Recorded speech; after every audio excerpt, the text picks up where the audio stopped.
ያ አዩሃ الذين آمنوا እናንተ አማኞች ሆይ ይላል። አሁንም ወደ ወዳጆቹ እንደገና በመመለስ ያ ሙሐመድ ወአትባዑከ الكرام ማለቱ ነው አለይሂ ሰላቱ ወሰላም።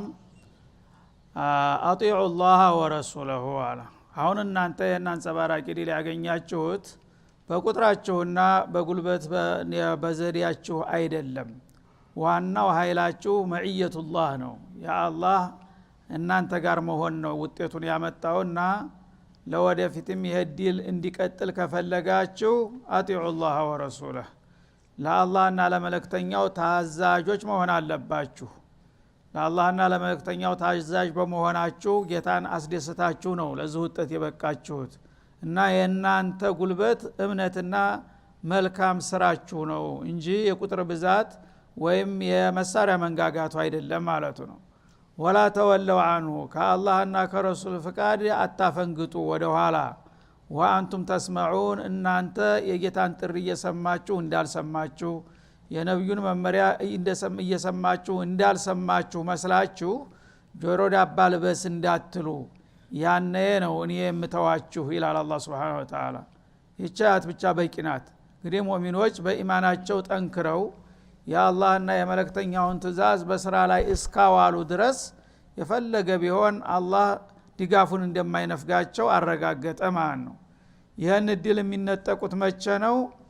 ጧዓቱላህ ወረሱልህ በሚቀርበት ጊዜ ነው ማለት ነው። ከዛም ደግሞ የአላህ ተውጅሃትና አዋሚር ቸል በሚባልበት ጊዜ፣ የረሱል መዋዒዝ ምክርና መመሪያ ቸል በሚባልበት ጊዜ የዛ ጊዜ እኔ ተዋችኋለሁ፣ እኔ ተተውኳችሁ ደግሞ ጉልበታችሁን የነበርኩና ሌሎቹ በብዛትና በጉልበት ስለሚበልጧችሁ ያኔ ነው የምትበሉት።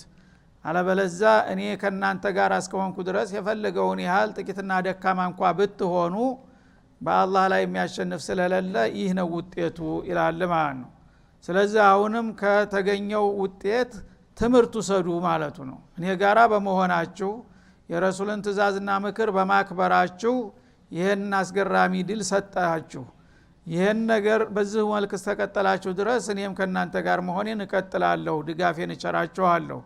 ያንን ማድረግ ቀርቶ ግን ጧዓቱላህ ወረሱልህ ከተጓደለና እናንተ መመሪያና ምክሩን ሰምታችሁ እንዳልሰማችሁ አይታችሁ እንዳላያችሁ ከሆናችሁ ያኔ ይህን ድል የምታጡበት ጊዜ ይመጣል አለ። ወላ ተኩኑ ከለዚነ ቃሉ ሰሚዕና ወሁም ላ የስመዑን እንደነዚያ ሰምተው ሲያበቃ እንዳልሰሙ መጀመሪያ ሲነገራቸው በቃል ብቻ ሰምተናል የተባለውን በማለት መግለጫ ሰጥተው ወሁም ላ የስመዑነ ፊ ዑቁሊሂም በቀልባቸው ግን ያልተዋጠላቸው ሰዎች አሉ፣ ሙናፊቆች ማለት ነው።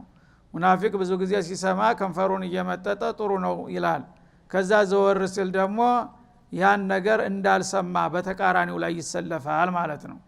ያንም ታደረጋችሁ እናንተ ስትጥሉኝ እኔም እጥላችኋለሁኝ፣ አልበለዛ ከኔና ከመለክተኛ ጋራ እስከወገናችሁና አማኝና ታማኝ እስከሆናችሁ ድረስ እኔም ድጋፌን እንደማልነፍጋችሁ አረጋግጥላችኋለሁ በማለት አሁንም በጀመሩት ትክክለኛ መስመር ላይ በርተው እንዲቀጥሉ አሳሰበ ማለት ነው። ኢነ ሸረ ደዋብ عند الله الصم البكم الذين لا يعقلون። እንግዲህ በግራና በቀኝ ሁለቱን ተቃራኒ ቡድኖች እየገመገመና የሚገባውን ማስጠንቀቂያ እየሰጠ ነው ያለው። ወደ ካፊሮቹ እንደገና ተመለሰ። እናንተ ከሃዲዎቹ ደግሞ ምንም በእናንተ አስተሳሰብ ሐቁኛ ጋር ነው ብትሉም አልሰማችሁም እንጂ እናንተ ማንነታችሁን እኔ ልንገራችሁ ይልቁንስ ይላል።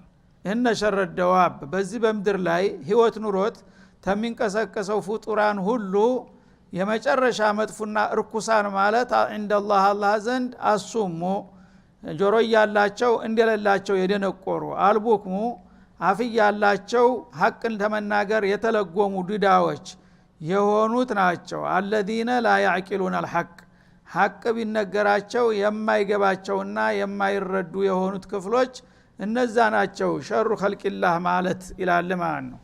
እናንተ ራሳችሁን እንደ ቅዱስ አድርጋችሁ ካዕባ ዙሪያ ተሰልፋችሁ ከሱና ከኛ ዟሊሙን አንተ ታቃለህና ዛሬ አጥፋው ብላችሁ ስትጸልዩ ራሳችሁን እንደ አማኝና እንደ ጥሩ ሰው አድርጋችሁ ነው ያቀረባችሁት።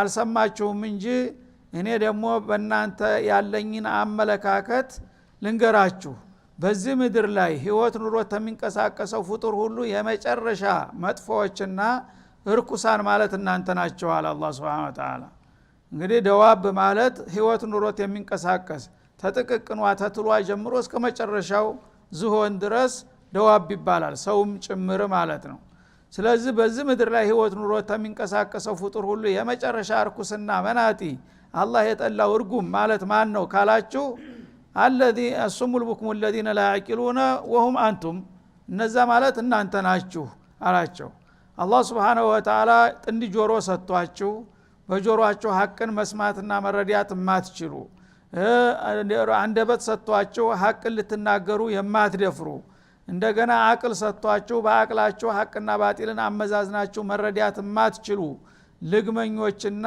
ምቀኞች በመሆናችሁ እናንተ የምትወዳደሩት ከወዳጆች ከሙእሚኖቹ ጋር ሳይሆን በአለም ላይ ካሉት እንስሳትና ነፍሳት ጋር ብትወዳደሩ የመጨረሻ እርኩሳን ማለት እናንተ ናችሁ አለ አላህ Subhanahu Wa Ta'ala ይሄው የሰው ልጅ እንግዲህ ክብሩን በሚጥል ጊዜ እስከዚህ ድረስ ይወርዳል ማለት ነው እንግዲህ በዚህ አሁን ደዋብ የሚለው ውስጥ ምን ይገባል እነ ውሻም ይገባሉ እነ አሳማም ይገባሉ እነ ከርከሮም እና አይጥም እነ እንቁራሪትም ሁሉም ይገባሉ ከነዚህ ሁሉ ጋር ብትወዳደሩ እናንተ የመጨረሻ ሸር ናችሁ አላቸውና አቡጀህልን ለምን በኩፍራችሁ ሳቢያ እነዛ ነፍሳቶች ያንዳንዳቸው ከርከሮ እንኳን አሳማ እንኳን ቢሆን አቅል የለውም ወንጀል አይጻፍበትም ከናንተ አቋያ እሱ እንደ ቅዱስ ይታያል ማለት ነው እናንተ ግን አላህ አክብሯችሁ ወለቀድ ከረምና በኒ አደም ብሎ አቅል የሚባል ነገር ሰጥቷችሁ ጆሮ ይያላችሁ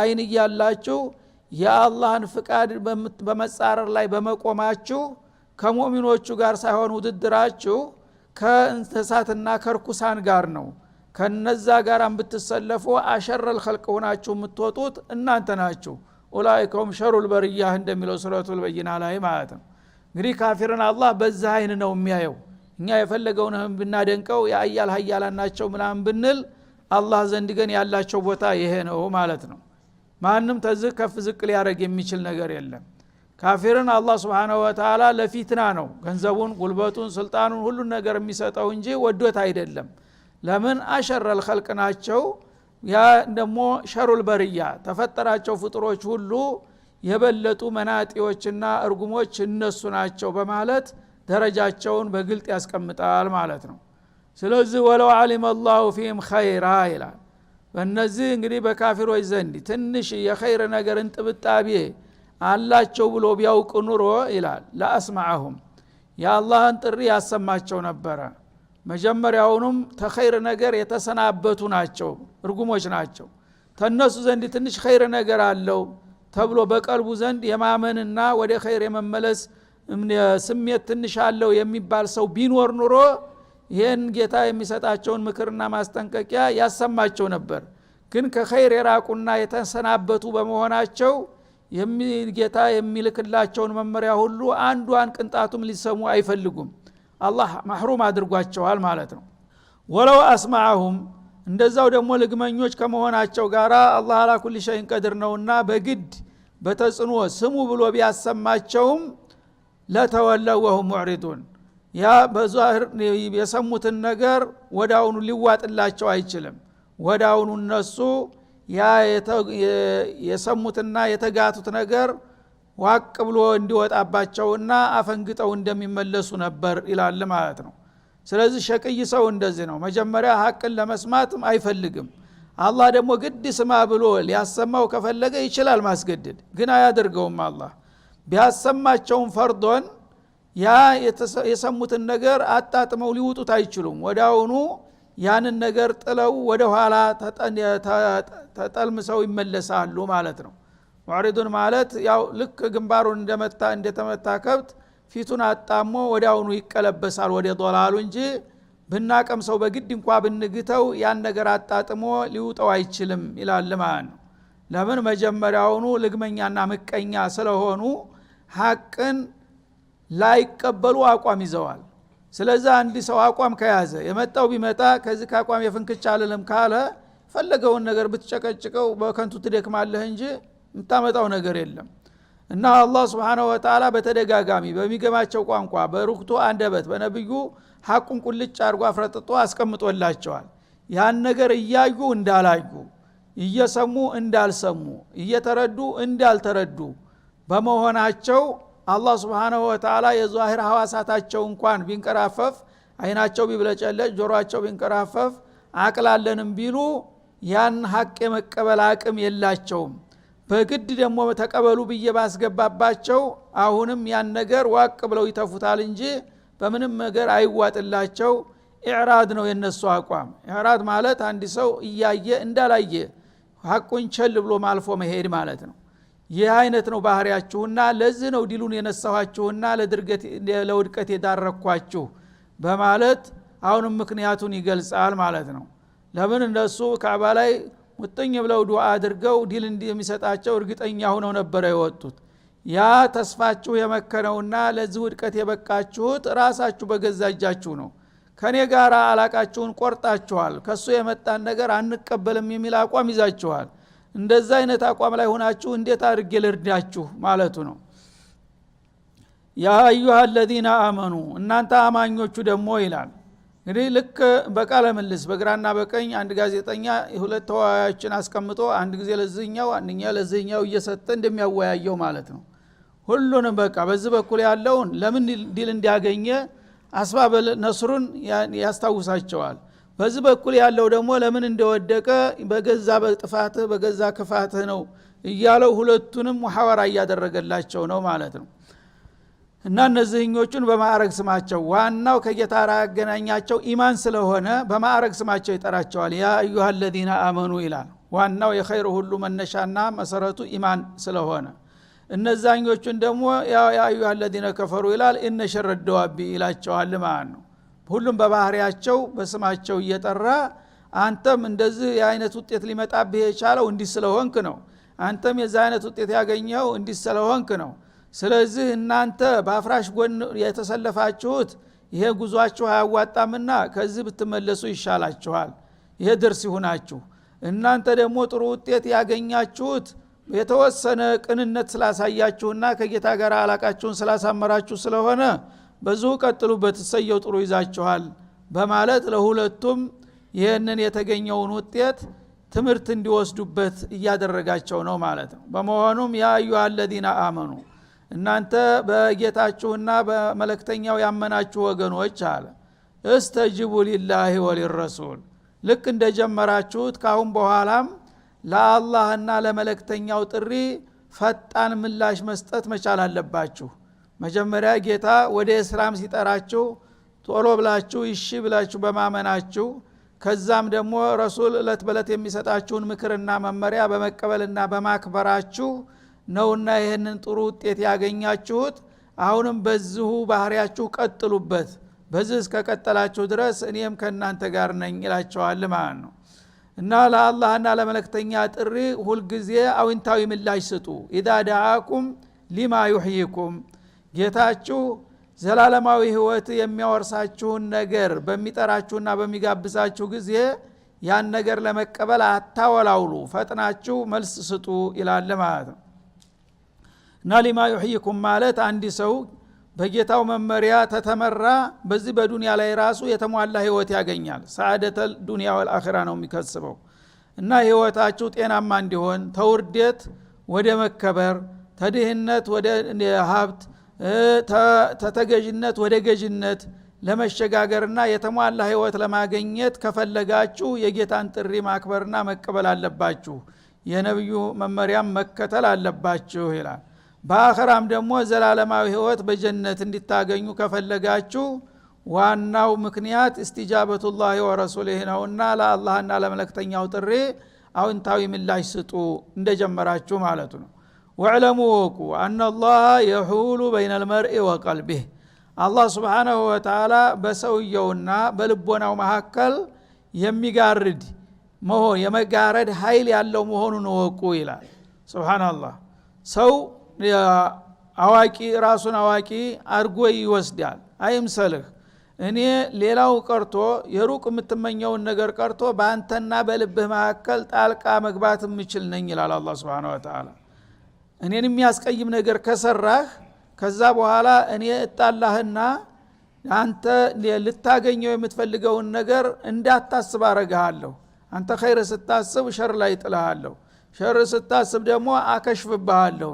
እኔ እኮ ከፈለኩኝ ባንተና በልብህ መካከል ጣልቃ መግባት ይችላልሁ ኢላለ ማለት ነው። እና አንድ ሰው በኢስሙላ መልክ ሄዳለሁኝ ካለ ሰውን ሊያታልል ይችላል። ግን ዛሂሩን ሙእሚን ነኝ ብሎ የሙእሚኖችን ስራ እየሰራ የሙእሚኖችን ቃላት እየተናገረ ተንኮል የሚሰራ ከሆነ ሰዎች እንደ ሙስሊም እንደ ሙእሚን አድርገው ሊወስዱት ይችላሉ። አላህ ግን ደባውን ስለሚያቅ ሙእሚንነቱ ቀርቶ ሙናፊቅነቱን ያጋልጠዋል በሂደት ማለት ነው።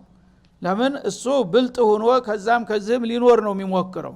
አላህ ግን ይሄ ሰውዬ እንደዚህ ነውና ባልጠበቀው መልክ አርቃኑን ያስቀረውና የህዝብ መሳቂያና መሳለቂያ ያደርገዋል ማለት ነው። እና ክብር አገኛለሁ ሲል ውርደት ያገኛል። ይህ አይነት ነገር እንዳይመጣባችሁ መጠንቀቅ አለባችሁ። ከሰለማችሁ ወዛሂርም በባጢንም ከውስጥም በላይም ፍጹም ሁናችሁ መስለም፣ ካልሆነ ደግሞ እንደለየላቸው ካፊሮች ብትሆኑ ይሻላል እንጂ ዝጉርጉር አይነት ሂደት እንዳትሄዱ ማለቱ ነው። አላህ በሰዎችና በልባቸው መካከል ጣልቃ መግባት ይፈልጋል። አንተ ሰውን ልታታልል ልታስመስል ብትሞክር እኔ በቀላሉ ላጋልጥህና ላሳጣህ እችላለሁ ማለቱ ነው። ወአነሁ ኢለይሂ ትሕሸሩን፣ እርሱም ደግሞ በመጨረሻ ወደ ተመቃብር ተነስታችሁ ተሰባስባችሁ ወደ እሱ ፍርድ ነው የምትመለሱት። ይህንንም አትርሱ። በዱንያም አዋርዳችኋለሁ፣ የምትፈልጉትና የምትመኙትን ነገር እንዳታገኙ ኪሳራ ላይ ይጥላችኋለሁ። በአኺራ ደግሞ የስተት መንገድ ከሄዳችሁ ያው ተነስታችሁ እናንተ ወደ ጀነት እንሄዳለን ስትሉ በመጨረሻ ወደ ጀሃነም የምትሄዱበት አቅጣጫ ላይ ነው የምትወድቁት። ይህንን እወቁ። በዱንያም በአኺራም ከኔ ቁጥጥር ስር ውጭ አይደላችሁም ነው ዋናው ነገር። በዱንያም አንተ ጤናማ ሙእሚን ከሆንክ ዛሂረ ወባጢነ አላህ ይረዳሃል፣ ይደግፈሃል። ወስላታና አስመሳይ ከሆንክ ግን አላህ ያዋርድሃል። ምክንያቱም ቀልብህ ሌላ እያሰበ ምላስህ ሌላ የሚናገር ከሆነ ያን እኩይ ተግባርህንና ሴራህን ያጋልጥና ይጥልሃል ማለት ነው። የውመል ቂያማም ሲሆን ደግሞ እንደ ባለወጎቹ ሙስሊም መስለህ ስትነሳ እገሌ እኮ እንዲህ አይነት ውስጡ ዛሂሩ ሙስሊም መስሎ ውስጡን ከካሃዲዎቹ ጋር ነበር ብሎ ጉዲህ የሚፈላበት ጊዜ ይመጣል፣ ትልቁ ስብሰባ ላይ ማለት ነው። ወተቁ፣ ሁለታችሁም ደግሞ ተጠንቀቁ፣ ፊትነተ ላ ቱሲበነ الذين ظلموا منكم خاصة፣ በተለይ ሙእሚኖቹ። አሁን ወደ ሙእሚኖቹ መጣ ደግሞ።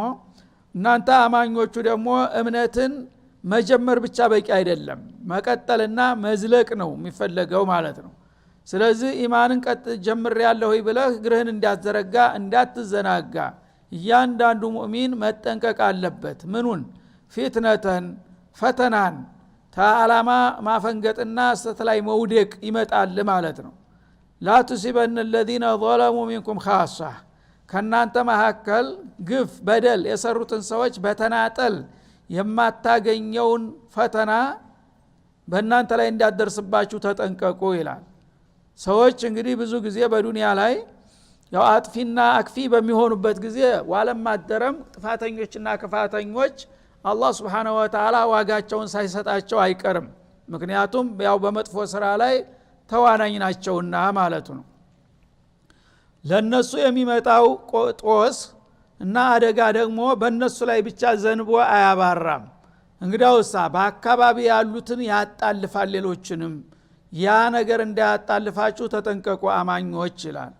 አማኞች ከሆናችሁ ሁለንተናዊ አቋማችሁ ከእምነት ጋር መጣጣም አለበት። አለበለዚያ አንተ አማኝ ነኝ ብለህ የግል ኢባዳህን እየሰራህ ሌሎች ተንኮለኞች ጸረ እስላም የሆኑ ኃይሎች በሚንቀሳቀሱና አገርና ወገንን አደጋ ላይ የሚጥል ነገር በሚያመጡ ጊዜ እጅህን አጣምረህ ዝም ማለት የለብህም። ምክንያቱም ወንጀል ሲሰራ በአካባቢ ዝም ያለ ሰው ደጋፊ ነው በእጃዙር ማለት ነው። ስለዚህ እናንተ በዋነኝነት ወንጀል አልሰራንም ብላችሁ አትዝናኑ። ተንኮለኞችና የሸረኞች በሚፈጽሙት ፊትናና ወንጀል እናንተ እንዳትጣለፉ ተጠንቀቁ ይላል። ዛሊም እንግዲህም ዛሊም ነው፣ የእጁን ያገኛል። ግን እናንተ በቀጥታ እንኳን ከዛሊሞቹ ጋር ባትሳተፉም ዟሊሞቹ ዙልም ሲሰሩ እያያችሁ እያወቃችሁ መከልከል መቃወም ሲገባችሁ ዝም ካላችሁ በእጃዙር የዟሊሞች ደጋፊዎች ናችሁ። ያኔ ለነሱ የመጣዱላ ለእናንተም እንዳይተርፋችሁ ተጠንቀቁ ይላል። ይህ ነው እንግዲህ ሰዎችን የሚያስጨንቀው ማለት ነው። ወዕለሙ ወቁ አነላህ ሸዲዱል ዒቃብ አላህ Subhanahu Wa Ta'ala በቀጥታም ሆነ በተዘዋዋሪ መንገድ ዙልምን የሚደግፉና የሚሳተፉ ሰዎች ቅጣቱ ብርቱ መሆኑን ወቁና ተጠንቀቁ ይላል። ይህ ማለት ምንድነው? አንድ ሰው አካባቢ በሚኖርበት ጊዜ ሙእሚን ከሆነ ሙእሚን መሆን አለበት። ሙእሚን የሆነ ሰው ሁሉ ጊዜ ባላቅሙ ሁሉ ሙንከር ሲያይ ዝም ማለት አይጠበቅበትም ማለት ነው። መጥፎ ነገር ሲከሰት አላህን የሚያስቀይም ነገር አገርን የሚያጠፋ ነገር ሲከሰት ባላቅምህ ለምን እንዴት ማለት መቻል አለብህ። ኢንካረል ሙንከር ዋጅብ ነው ማለት ነው። ተእምሩነ ቢልማዕሩፍ ወለተንሃውና አኒል ሙንከር ባለው መሰረት ይህን ሳታረግ ግን መሃል ቆማለሁኝ። ብዙዎቹ ብልጣ ብልጥ የሆን እየመሰላቸው መሃል መቆምን ይመርጣሉ ማለት ነው። እንግዲህ አንድ ችግር በሚፈጠር ጊዜ አለ ኩፍር ወሸር ምን ጊዜም ተዋናይ ነው። በዙልሙ ላይ ያው አላማውን ሊያሳካ ይነሳል ይንቀሳቀሳል ባለ አቅሙ። ጠንካራ ኢማን ያላቸው ደግሞ ያ ነገር ለምን ይላሉ። ይሄ ነገር አላህ የማይወደው አላህ የማይፈቅደው ነገር ነው አቁም ይላል ማለት ነው። ሌላው ሶስተኛው ቡድን መሃል ሰፋሪው እኔ ምን አገባኝ የሚለውን ፈሊጥ ይዞ ይቆማል ማለት ነው። ያው አሁን እንደሚታየው ማለት ነው። እኔ ምን አገባኝ ለዲኑ እንደው አላህ አለው ይልሃል። ቤቱ ንብረቱ ቢዘረፍ ግን አላህ አለው አይልም። ባላቅሙ ይፋለማል ማለት ነው። ግን ዲን አህወነ ሸይ ነው እሱ ዘንዳ ዋጋ የሌለው ነገር ስለሆነ ነው አላህ አለው የሚለው። የሱን ቤት የሱን ሚስት አንድ ሰው ሊቀማው ቢመጣ ባላቅሙ ሁሉ ነው የሚፍጨረጨረው እንጂ እኔ ምን አገባኝ የሚል ሰው የለም። ግን ከዛ በታች ነው የአላህ ዲን በሱ ዘንዳ ማለት ነው። ይሄ ከሆነ ደግሞ የሙስሊሞችን ኃይል አዳከመ ቀነሰ ማለት ነው። የነዛን የካሃዲዎቹን ደግሞ ጉልበት ጨመረ ማለት ነው በእጃዙር። ምክንያቱም አንተ ከሙስሊሞቹ ጋር ብትተባበር የሙስሊሞቹ ኃይል ከፍ ይላል ማለት ነው። እነሱን ትታሃቸው እዳር በምትቆምበት ጊዜ ግን በዛች ፐርሰንት የሙስሊሞችን ጉልበት ቀነስክ ማለት ነው። በእጃዙር ደግሞ የካፊሮችን ጉልበት አሳደግክ ማለት ነው። ምክንያቱም ብዙ የጥላት የሚጋፈጥና ጥቂቶችን የሚጋፈጥ የተለያየ ነው። ስለዚህ አንተ ገለልተኛ በሆንክ ቁጥር ለጥላት ድጋፍ እየሰጠህ ነው፣ ለወገን ደግሞ አቅሙን እያሳነስከው ነው ያለኸው ማለት ነው። ይሄ ከሆነ ይሄን ምስጢር አላህ ያውቃልና ነገ በነዛ በጥላቶች ላይ የሚያመጣውን አደጋ በሚያመጣ ጊዜ በዋኖቹ ላይ ብቻ አይደለም በእነዚህ በእጃዙር ደጋፊዎችም ላይ ይቀጥላል ማለት ነው።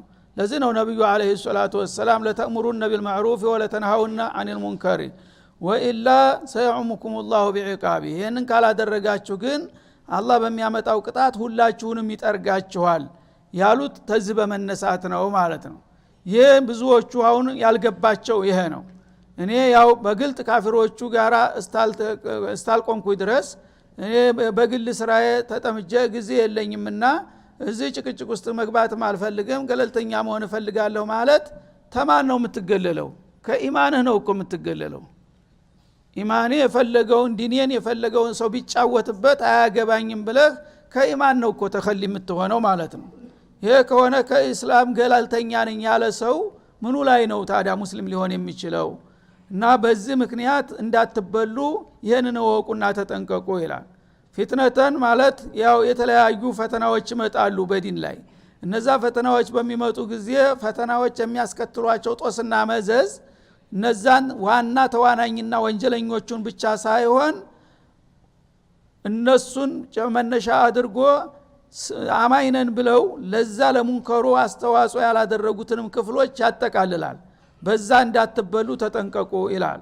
ወዕለሙ ወቁ አነላህ ሸዲዱል ዒቃብ ሊሃኡላኢ ወሃኡላእ በቀጥታ ያው እስላምን ለመዋጋት በሚነሱትም በእጃዙር ድጋፍ ለሚሰጡትም ቅጣቱ ብርቱ ነው፣ ሁለታችሁም ትመታላችሁ በማለት ያስጠነቅቃል ማለት ነው። እና አሁንም እንግዲህ ያለው ተጨባጭ ሁኔታ ይሄ ነው። እንዳውም የሚገርመው አሁን ከዚህ በላይ ሄደዋል አንዳንዶቹ ማለት ነው። ገለልተኛ ሆነው አያገባንም ብለው መቀመጥ ብቻ ሳይበቃቸው በይፋ በአደባባይ እኛ ከነገሌ ጋር ነን ከጥላቶቹ ጋር ቁመው የሚያቀራሩና እነዚህን ሙስሊሞቹን ባለላ አቅማቸው ዲናችን ለምን ተነካ እያሉ የሚያለቅሱትን ምን ሆናችሁ እያሉ የሚሳለቁም አሉ ማለት ነው። ይሄ ደግሞ አራተኛ ቡድን መሆኑ ነው።